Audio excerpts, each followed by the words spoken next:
Coverage you can count on. Way 31 News starts now. This is breaking news. We begin at 4 with this breaking news. In the last 15 minutes, police have left the scene of a shooting that left a victim in critical condition. It happened at the Garden Place apartment on Hood Road near the intersection of Drake and Triana Boulevard. Thank you for joining us. I'm Naja Sherman. And I'm Dan Schaefer. Way 31 Sydney Martin joins us live from that scene. Sydney, what else have you learned? Dan, Naja, first responders tell me a 21-year-old woman is at Huntsville Hospital with life-threatening injuries after being shot at this apartment complex. Take a look at this video as investigators work to collect evidence. Police tell me they're looking for a person of interest, but haven't released any information on that person. They do tell me the public is not at risk. Police won't say if the shooting happened on a top or bottom floor apartment as they work to contact the victim's family. Neighbors out here didn't want to talk on camera, but to give you an idea of the neighborhood we are in, take a look at this. We found this kitchen knife just outside the complex. The blade is bigger than my foot. We did notify police about the large knife, and an officer did come out here and collect it. Now, this afternoon, police have not released a motive for this shooting, but are asking anyone with information about it to contact them. As soon as we learn more, we'll be sure to update you. Live in Huntsville, Sydney Martin, Way 31 News. Way 31 has been on the scene of the shooting since early after it happened. We will keep you updated as the investigation continues. Stay with us throughout the evening for any breaking news developments. A person is in critical condition after a wreck on Jordan Lane. It happened at the Brandontown Road intersection. Lanes were closed for a few hours earlier today while the scene was cleared, but they are open now. Way 31 is still working to learn what led up to that wreck. This afternoon, the Madison County Sheriff's Office is investigating after one person was hurt in a shooting. Happened at a home on Moores Mill Road early this morning. Deputies say that shooting stemmed from a domestic dispute. One person taken to the hospital with non-life-threatening injuries. We don't know if anyone was arrested. Minute after 4, live look here from from our Way 31 Ridgeline Construction Camera Network on Montesano over Huntsville. Another beautiful day of the Rocket City. Way 31 Chief Meteorologist Kate McKenna is in the Storm Tracker Weather Center with how things are shaping up for the weekend. Yeah, things are looking pretty good right now over Huntsville. That Way 31 Ridgeline Construction Camera Network view they're showing. Good amount of sunshine, just a few clouds, 87 degrees currently at the airport in Huntsville, a calm wind otherwise. So a nice quiet afternoon, temperatures just warm enough to make a really nice day at the pool or at the lake, right? Storm Tracker radar showing a completely quiet picture. There's the slightest chance that we're going to have an isolated shower or storm by the end of the weekend. But for tomorrow, we're starting out very similar to what we had today, a mild morning. Almost hot by the afternoon, but that humidity really doesn't creep up to an uncomfortable level until we start to get into next week. And that's also when we have those rain chances returning. So that's what I'm tracking for you coming up. The Huntsville City Council approved an agreement to bring a new hotel to downtown. The Hyatt House Hotel will have 145 rooms and a rooftop bar. According to city officials, it'll be built on the parking lot at Holmes Avenue and Jefferson Street. Way 31 reached out to the city to ask about the influx of hotels to the area. We'll have their answer for you tonight on Way 31 News at 6. Huntsville City Schools passed a motion to settle a Title IX lawsuit at Lee High School. A parent filed the lawsuit and claimed the district didn't treat girls' sports programs the same way it treated boys' programs. The settlement requests girls' facilities and fields to be improved and says the high school will support sports programs equally on a gender-neutral basis. New details on the Huntsville International Airport's getting a multi-million-dollar grant for improvements. The airport's getting about $10.5 million to fix a runway, rebuild taxiway lighting, a new guidance system, and to build a brand new taxiway. 5 other Alabama airports also received grants. Those other airports will also use the grant money for infrastructure improvements.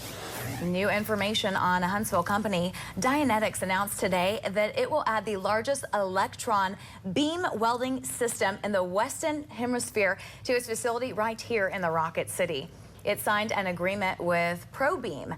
The welding machine is 22 feet wide and 22 feet long. The system will be delivered from Germany and installed at the Huntsville headquarters in the year 2020.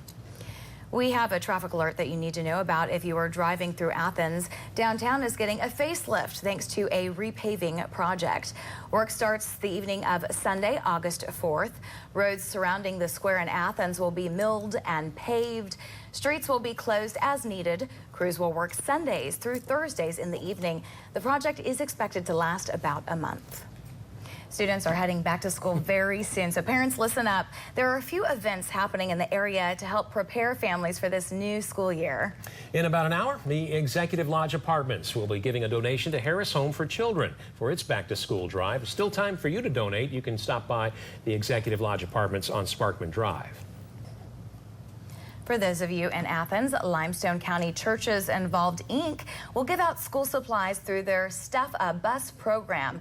They're for students in low-income families in Athens and Limestone County. It is tomorrow from 9 a.m. to 2 p.m. at the First Presbyterian Revival Church.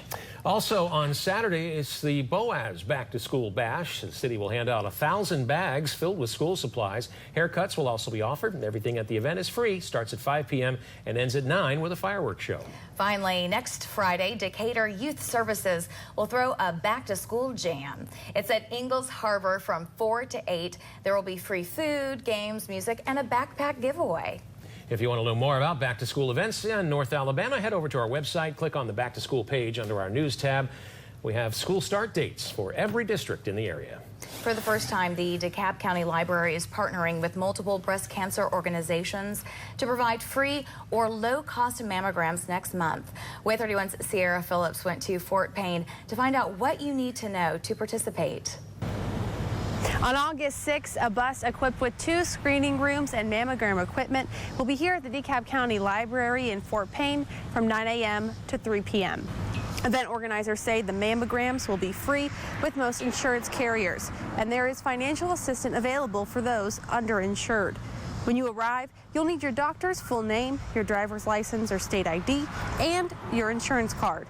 The assistant director for the library told me she's happy they're getting involved. I think everybody should have them. I think they should be where people are, they're easy access to them, and I think having the bus come is a good idea.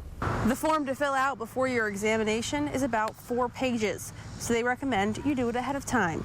You can pick up the form at the library or you can fill it out online. In DeKalb County, Sierra Phillips, WAY 31 News. This will be the bus's only stop in Alabama, but it will make stops in Georgia and Tennessee until the end of the month. New details: construction on a new storm shelter in Owens Crossroads is now underway. It'll be located behind Town Hall and hold 300 people. The shelter is expected to be finished in the next 4.5 months. Neighbors say it's been a long time coming.